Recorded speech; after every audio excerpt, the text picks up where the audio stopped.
gannaaw bi ma leen nuyoo yéen ñëpp ma wax ni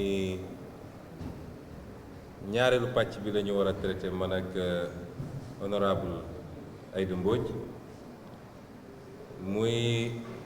li nga xam ne dafa toftalu ci li ñu waxtaanee ci séminaire bi waaye annoncé woon nañ ko ay jamono ci gannaaw.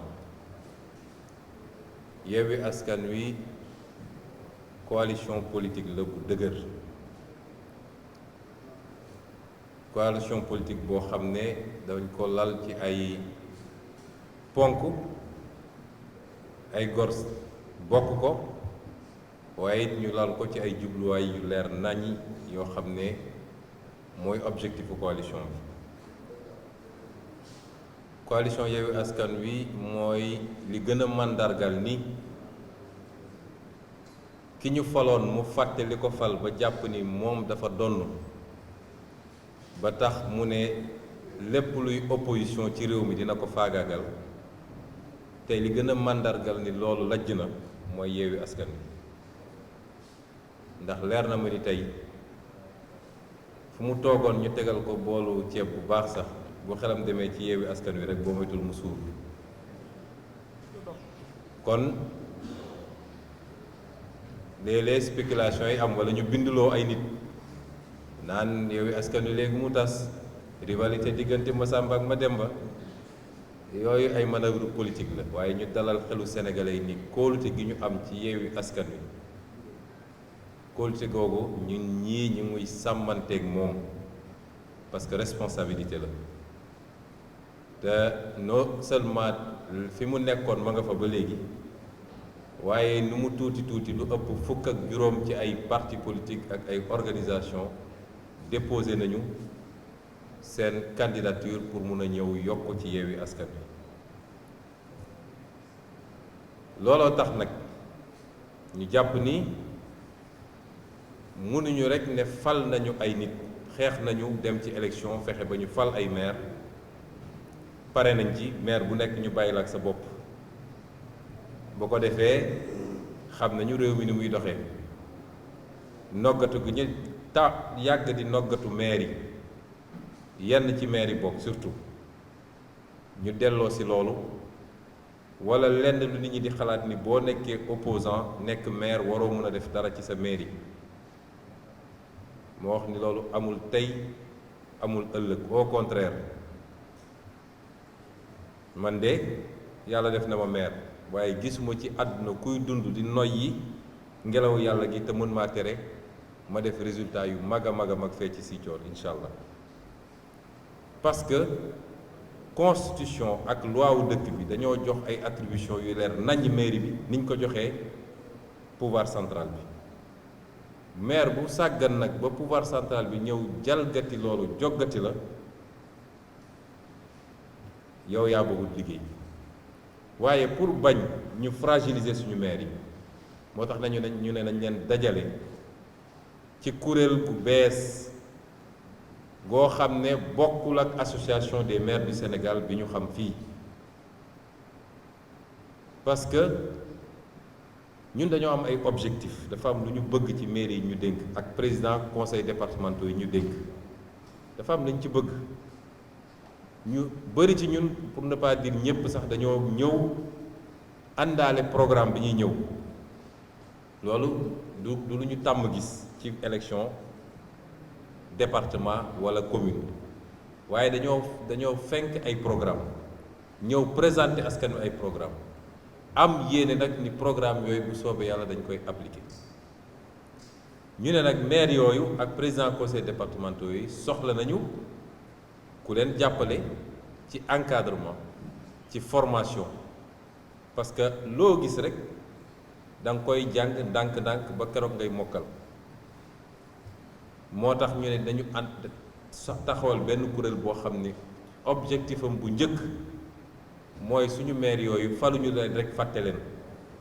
suñu président conseil départemental yooyu faluñu leen rek fàtte leen suñu 81 élus yi bëgg nañu ñu continuer am benn lien bu étroit ñoom ak conférence des leaders waaye ñoom ak coalition bi leen fal te loolu mi ngi jaar ci ñu am benn plateforme boo xam ne dinañ leen offrir ay formation bii benn rek la woon wala ubbite bi rek la woon, mais régulièrement dinañ leen woowaat ci yeneen thèmes yoo xam ne yu ñuy tànn la, jël ay nit yoo xam ne seen xam-xam màcc na ci loolu ñu ñëw former leen ci loolu, parce que dañu bëgg suñu maires yi nekk les meilleurs maires du Sénégal. dañu bëgg suñu président conseil départementaux yi nekk les meilleurs du Sénégal également.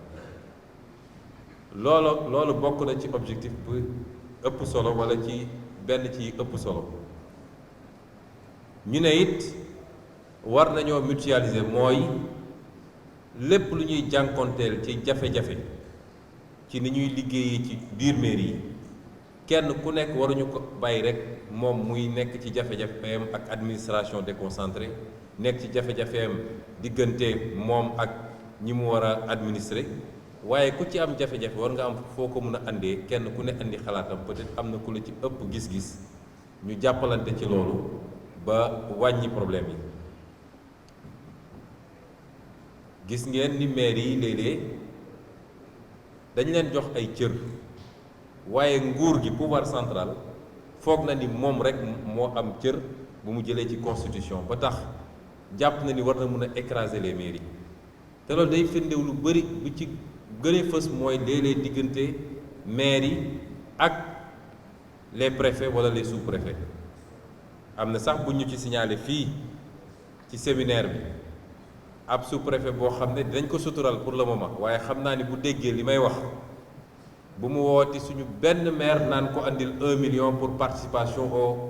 aux élections wala andil 500 000 pour participation au 4 avril. loolu c'est de l'arnaque, détournement la. mu ngi ñuy dégg, bu ko déggee bu mu ko defati, ndax bu ko defatee dinañ ko régler ak moom, parce que loolu du cëram. loolu de boo ko defee ak maire boo xam ne xamul lan mooy ay prérogative am, kooku mun na paniquer dem jox ko 1 million,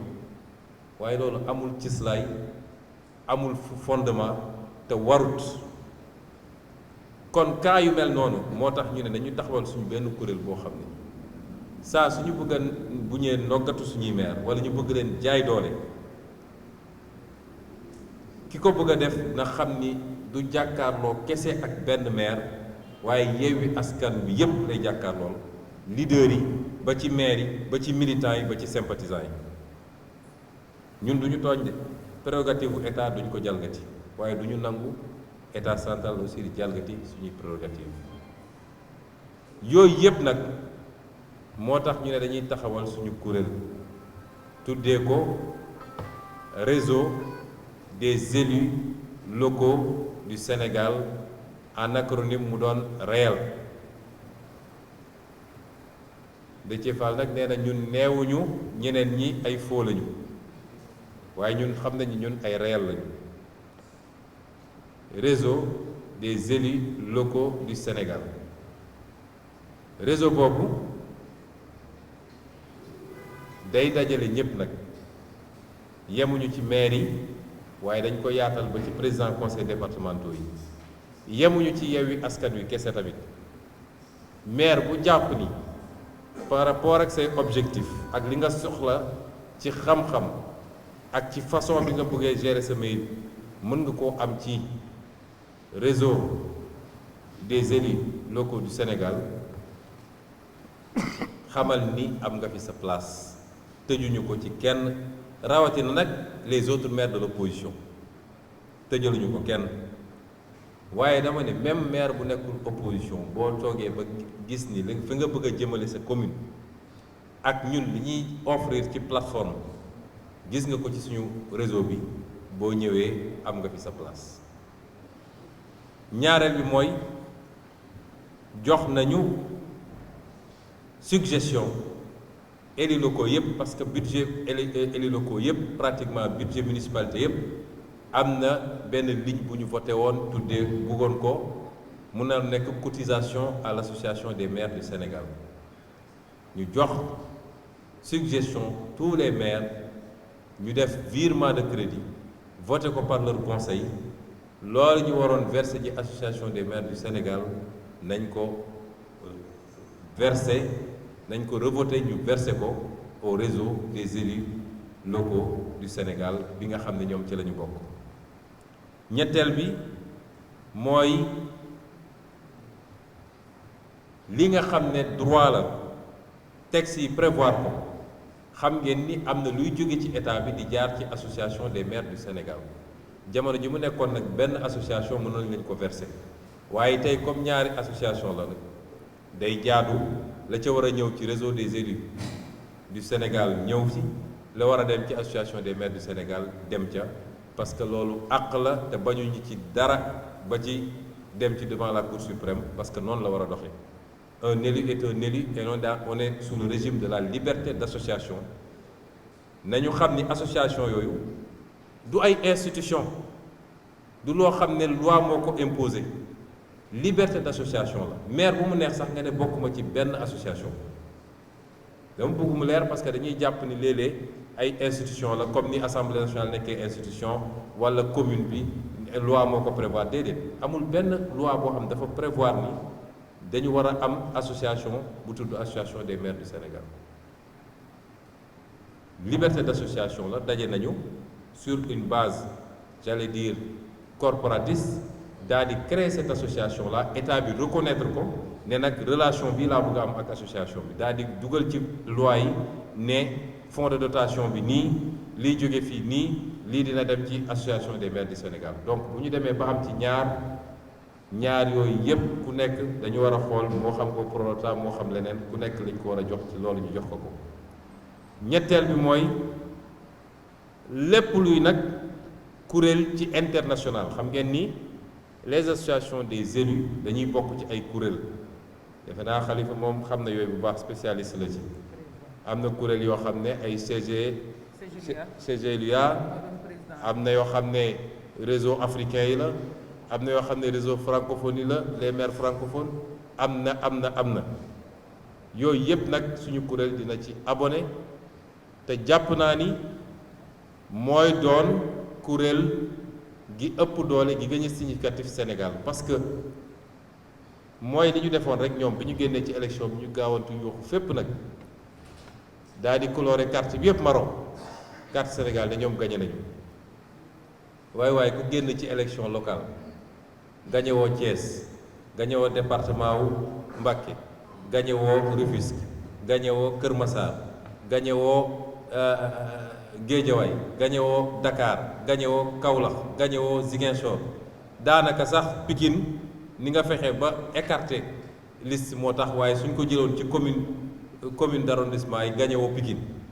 kooku soo taxawee ni gañe naa élection yi da ngay nax sa bopp loolu nag bu génnee ci association maire du Sénégal gëm naa ni squelettu association moo fa des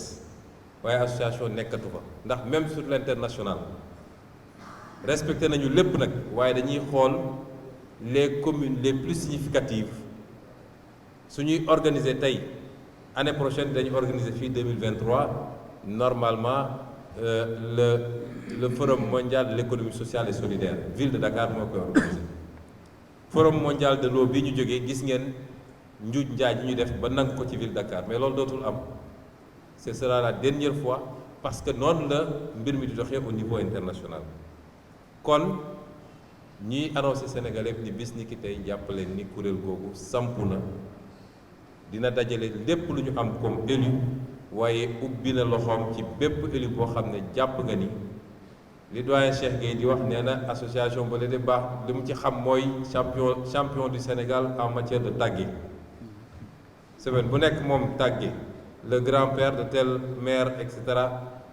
ku jàpp ni nag li nga bëgg ci luy doxal jox jëmmal collectivités locales yi parce que dañu war a respecter les collectivités locales askan bi moo leen wóolu fal leen yaakaar lañ ci seen localité waruñoo jël maire tuuteel ko doydel ko ba maire tekkeetul dara ci réew mi ku yaakaar ni da nga war a bokk ci mouvement boobu di jëmmalaat les élus locaux parce que le développement ça partira de la base pour aller vers le sommet c'est les maires les premiers acteurs les départements les premiers acteurs du développement balaa ngay wax feneen ku gis sa bopp ci loolu nag ubbil nañ la association bi am nga fi sa place ma daaneele nag ci xibaar bi ñu jotandoo ñun ñëpp ni yokk nañu nombre de députés assemblée nationale jóge na 165 dem léegi 172 kon yokk nañ ci juróom-ñaar ñu wax ni ki fi nekk bi mu nekkee fii ba léegi musul consulter kenn musul concerté wala kenn buy jël décision yi ni mel léeg-léeg ñu dajale nit ñi ne concertation fekk ñoom la ñuy décider nañ ko bu yàgg moo tax ñun biñ ñu waxee ci mbirum yokku député Yewwi Askan Wi dafa ne bi muy décider pour des raisons politiciennes mooy inondation am na Kër Massar ci càgganteem moom ci boppam mu dem Kër Massar amu fa solution mu bëgg a lu dëfal ñooñu mu daal di jël une décision politicienne ne def naa Kër Massar département boobu concerté wuñu laajuñu suñu xalaat waa Kër Massar ci boppam laaju leen seen xalaat bi mu demee nag ba ñu war koo jëmmal mu yaakaaroon ni loolu mu def noonu dina tax waa Kër Massar kontaan ba woteel ko mu gañe mu dem foofu ñu duma ko ba sëlëm ko fa ñu ne léegi dañu war a dem élection législative naka lañ koy doxale mu gis ni nombre de députés bi ñu am actuellement posé na problème parce que foo def département nag war koo jox un nombre de députés mu bëggoon ñun ñu jël responsabilité ne dañuy yokk ñu ne ko suñu yoon newu ci ba nga koy def laajooñu débrouiller pour xam nooy def ak say député mu dem ne yokk na léegi nombre de députés yi yokk na ci juróom-ñaar ñu wax Sénégal yépp ni décision la moom dong du suñu décision waaye nag lañ ciy yokk te di ñaan Sénégal yépp exiger loolu mooy yokk député bi warul tax ñu yokk fukki dërëm ci budget assemblée nationale parce que budget bi ñu jox assemblée nationale dafa ëpp fi mu toll nii li ma leen di wax dama koo xam ndax député la gisuma njëriñ gu assemblée nationale njëriñ Sénégal ci ni muy doxee ci actuellement nii ba ñu war koo jox ay milliards et milliards député boo kii budget boo xam ne ñoom ñu yor majorité di ay député séddoo lañu fa nekkee subaak ngoon séddoo li may wax nag mun nañ ko démontrer tey li ñuy yokk ci payooru député yi saa yu Moustapha Niasse di fay député yi jël 200000 yokk ko ci enveloppe 200000 yooyu boo ko multiplié par 165 députés 33 millions la 33 millions mënoon na créer 25 députés yu bees ñu leen di fay chacun 1 million 300 te duñu yokk enveloppe bi kon foo yokk 7 députés warul mën a justifier nga ne maa ngi yokki enveloppe bi Sénégalais yi dañoo sonn xaalisu réew mi dañ ko yóbbu ci tabax école yi ci utal ndaw ñi liggéey ak ci am fulla waaye di fay ay politiciens rek yokk fay ay politiciens ñu nekk assemblée di tàccu naan ko aaye wal sa moome suñu Macky Sall waxoon nañu wote sax bu kenn noyyet it nañ ko wote su dee loolu rek fukki dërëm waruñu ko yokk ci budget assemblée nationale te loolu sénégalais yi ñoo ko war a njëkk a exiger yokk 7 députés warul tax ñu yokk ay milliards ci député assemblée nationale naan dañuy jënd ay 4x4 yu bees dañuy yokk carburant bi dañuy yokk lii dañuy yokk lii mooy position Yewwi Askan Wi parce que ni ñu wax gis nga réew bu doolee ñàkk doole dañuy sakkanal li mu yor nun xam nañ ni coalition la ñu suñu doole bëriwul moo tax ñu sakkanal ba def séminaire boo xam ne dikkeewuñu sax 100000 francs te peut-être suñ ko yóbbuwoon feneen ak feneen wala am na nuñ ko doon defee mu dikkee ñu 8 millions noonu la ñu war a yore réew lañ ciy génne ci bénéfice nag ñu dugal ko ci njëriñ loolu daal la ñu bëggoon wax di lancer un appel nag ci état bi ndax mairie Kër Massar Sud bâtiment bu maire bi di dugal mairie bi sax amuñu ko fi mu toll nii te lépp li ko andi mooy parax bi ñu def ba def découpage boo xam ne baaxul amul benn bâtiment administratif à Kër Massar Sud benn bâtiment administratif dañoo obligé ñoom dem ci seeni pexe bopp dem louer ji un bâtiment en dehors de la commune de Kër Massar loolu gàcce la comme nag état bi moo yàgg jël les dispositions amoon na sax un programme bu ñu tabaxal mairie yu bëri un bâtiment moom mi gaawantu def découpage boobu na góorgóorlu ba defaral commune Kër Massar Sud un bâtiment digne de ce nom ba ñu mën a liggéey ñu ngi sàggane ba pare di créer des retards ba ñooñu mënuñoo liggéey lañ ci jublu nag xam nañ ko mooy dañuy xëy rek ne commune bi doxul délégation spéciale duñ ko nangu de mairie la boo xam ne Yewwi Askan Wi moo ko gagné